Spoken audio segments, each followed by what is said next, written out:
We've had 5 green arrows in a row from 500k to 53k. Let's see if we can make it 6. In this video I'm going to reveal my team, what I'm doing with my 2 free transfers, the best players to buy in each position, and the best fixtures for attackers and defenders. Last game week I banked another triple Arsenal clean sheet, whilst the essential Saka blanked again. These Arsenal defenders are going nowhere for now. Arsenal have got the highest clean sheet odds this game week against Palace away, and it does help that Eze has been ruled out. They've got the highest clean sheet odds again next game week against Ipswich at home, and then the second best against Brentford away. They're not one of the best against Brighton away, but they're definitely not one of the worst. However, they do have Spurs at home in game week 21. I'm thinking of at least benching one of them for Martinez, who's got an easy fixture, and then actually selling one of my Arsenal defenders as well. Trent doesn't have an easy fixture from a defensive perspective this game week. That's against Spurs away, but he does have a lot of attacking upside, and Spurs do have defensive injuries, so I do think it's worth starting him for that attacking upside. I'll be honest, I've considered starting Martinez against Bournemouth over Trent. United's clean sheet odds are 7% higher than Liverpool's, but I think Trent's attacking threat does compensate for the clean sheet odds difference.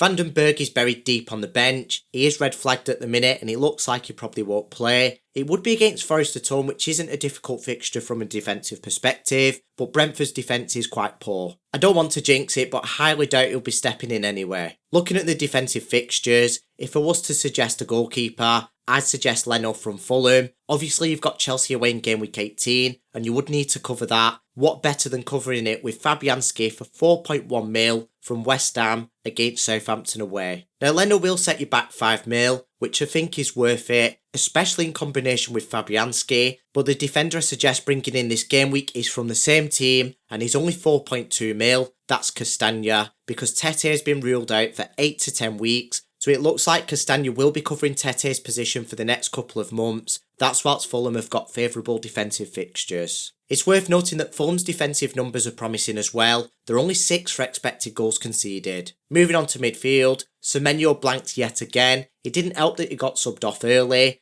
That was in the 67th minute, and that was the last of the easy fixtures. Now they've got pretty average fixtures coming up, they're not necessarily bad. It would probably have to be a double transfer to upgrade him. I don't like the fact he's taking up a midfielder slot. He is one of those players that I'm not really happy with in my team at the minute. He has been dropping deep in some of his matches, but I suppose he's not much of a burden at 5.5 mil. Salah and Palmer are no burden at all. They're both competing for the captain's armband again this game week. I'm not going to spoil the best captain video for those of you who haven't watched it, but make sure you watch it after this. I'm going to keep them for the foreseeable future. That's until I want to bring in a different premium player for captaincy. My last starting midfielder is Matoma, who faces West Ham away. That's a favourable attacking fixture. Same again next game week against Brentford at home. Then I am planning on selling him after that against Villa away, then Arsenal at home. I don't know who I'm going to replace him with yet though. Rodgers is on the bench against City at home. It's really close between him and Semenyo against United away. I do like the fact that Rodgers has got the home advantage, and you could possibly argue that City's defence is worse than United's at the minute, but Semenyo has got more promising underlying stats, so I do think I'm going to start him this game week. When you look at the screen and you see Rodgers on the bench and Semenyo in the starting 11, that does look like a definitive answer, but actually I'm more 51%,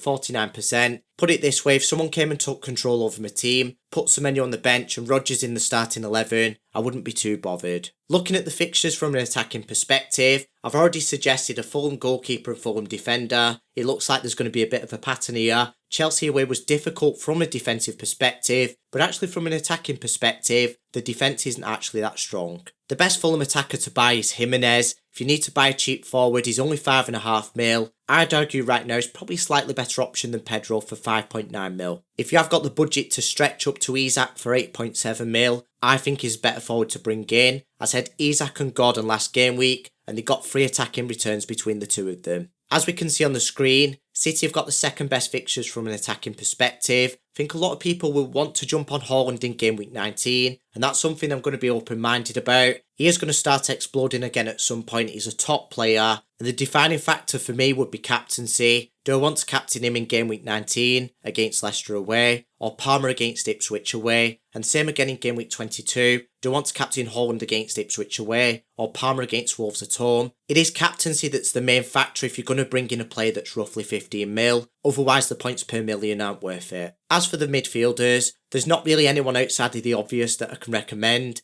You've got your premiums like Salah, Palmer, who I've already got. Mitoma's alright as a short-term pick, but I do think you're going to sell him after a couple of game weeks. Out of the midfielders that I don't own, I would recommend Saka. Obviously, I've got triple Arsenal defence, but he is someone that I would have in my team if I could. Whilst I offered a differential last game week, there's not really any differentials I can offer this game week where I think, yeah, they're going to score a lot of points. As expected, the forward that I recommended, which is Isak, is of course in my team. He faces Ipswich away, which is a very easy fixture. In fact, he competes for the captain's armband this game week against Salah and Palmer. Like I said earlier, I'm not going to spoil my best captain video. He scored 30 points in his last 3 game weeks, and I think there's plenty more where that came from. It's not only Ipswich away this game week, it's Wolves at home in game week 21, and he's not got any difficult fixtures for nearly 10 game weeks now. It might feel like the ship sailed because you've missed out on so many points and a couple of favourable fixtures, but you've got to look from this point onwards. He is a set and forget forward for the next up to 10 game weeks. He's on penalty duties. He's expected to play roughly 90 minutes every fixture because Wilson's sidelined, and Wilson's not expected to come back until mid-Feb, and he won't be rushed back in due to his injury history anyway. Jackson came away with a 9-pointer last game week by scoring a goal, and in the next block of 6, his fixture difficulty ratings are just as easy as Isak's. It's 4 average and 2 easy. In fact, the 2 easy fixtures are exactly the same. They're the 2 fixtures I mentioned earlier for potential Palmer captaincy, Ipswich away in game week 19 and Wolves at home in game week 22. Jackson does have that potential 5th yellow card suspension looming.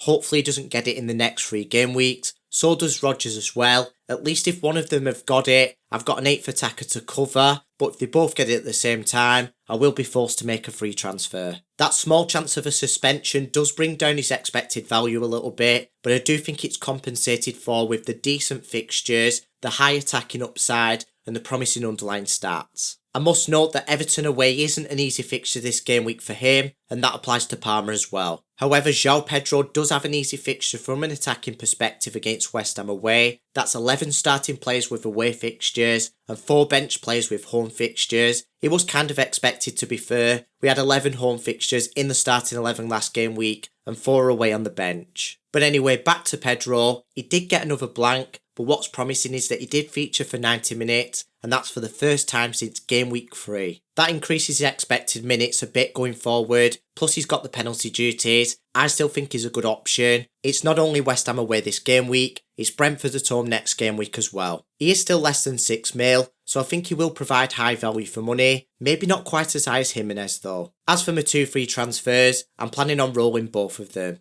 There shouldn't be any changes, but if there are, they'll be announced on Twitter. If you want to know who the best captain is, make sure you watch my best captain video. Make sure you subscribe so you don't miss any future videos like this. And if you want exclusive content, head over to my Patreon page in the description.